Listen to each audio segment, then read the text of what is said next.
Have you ever wondered how it would feel to have the course of your life change unexpectedly in an instant? Because of Jesus, a man born blind is plunged into a world of sight he has never before known. For those of us who have never known blindness, it is difficult to appreciate the whole new world Jesus has opened for this man.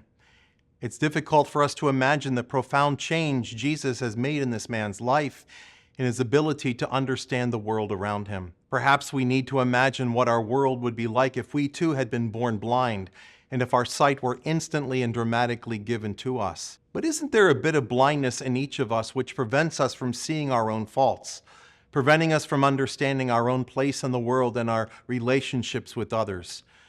Don't we all have a blind spot which periodically gets us into trouble when we fail to notice those things we so easily take for granted? Don't we all occasionally fail to see the truth of our prejudice, which prevent us from seeing in those around us the image and the likeness of God? Don't we all occasionally fail to see the truth of our relationships, even our relationship with God, so that we assume that there will always be the time we need to do whatever it is we need and want to do in life? There will always be another day for us to mend a broken relationship or to heal the wounds we have inflicted on others because of our selfishness. The season of Lent is passing quickly away. Have we taken time this season to examine our hearts so that we might recognize that we are, in fact, blind to our faults and weaknesses, blind to our sinfulness, blind to the emptiness of the excuses we always manage to make for ourselves? Have we taken time to ask forgiveness, to confess our sins that we might experience the outpouring of God's love and mercy for us? Let us reflect upon the spiritual blindness which makes us so easily complacent.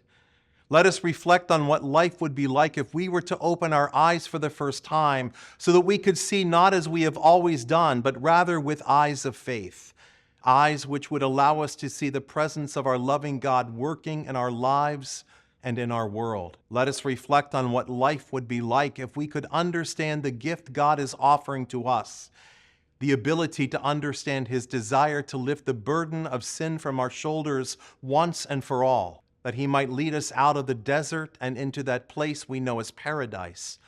If only we can recognize the hand He so freely offers to us, the hand which will guide us even through the valley of the shadow of death, that we might live forever in God's presence.